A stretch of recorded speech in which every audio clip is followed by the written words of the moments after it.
নমস্কার, আমি কৌশিক সেন। আগামীকাল 21শে ফেব্রুয়ারি ঐতিহাসিক দিন, গর্বের দিন, সংগ্রামের দিন।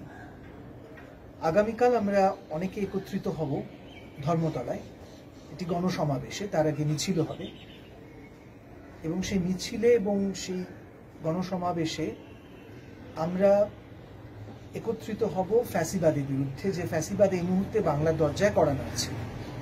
খুব স্পষ্টভাবে বলা ভালো, ভারতীয় জনতা পার্টি এবং ফ্যাসিস্ট শক্তি তারা একেবারে আমাদের দরজায় কড়া নাড়ছে। এটা আমাদের কাছে একদম একটা নতুন অভিজ্ঞতা। আমরা পশ্চিমবঙ্গে এই ফ্যাসিবাদের আঁচ কখনো সেভাবে পাইনি।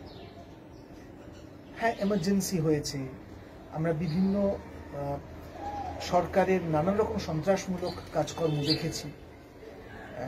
কোনো সন্দেহ নেই, গণতন্ত্রকে রুদ্ধ করার প্রচেষ্টা এ পশ্চিমবঙ্গে আগেও হয়েছে। কিন্তু যে ভয়ঙ্কর ফ্যাসিবাদের কথা আমরা এই মুহূর্তে বলছি, সেই ফ্যাসিবাদের সঙ্গে কিন্তু অতীতের কোনো তুলনাই চলে না, কোনো তুলনা চলে না। এটা দায়িত্ব নিয়ে শুধু আমরা বলছি না, আমরাও আশা করছি যে আপনারা আপনাদের দৈনন্দিন যে অভিজ্ঞতা, সেই অভিজ্ঞতার মধ্যে দিয়ে সেটা টের পাচ্ছেন। গোটা ভারতবর্ষের জুড়ে যেটা চলেছে এবং এই ভারতবর্ষে যেটা চলছে সেইটা পশ্চিমবঙ্গের উপর চাপানোর একটা সম্ভাবনা তৈরি হয়েছে। তার বিরুদ্ধে আমরা একত্রিত হব আগামীকাল। আশা করব আপনাদের সঙ্গে সবার দেখা হবে।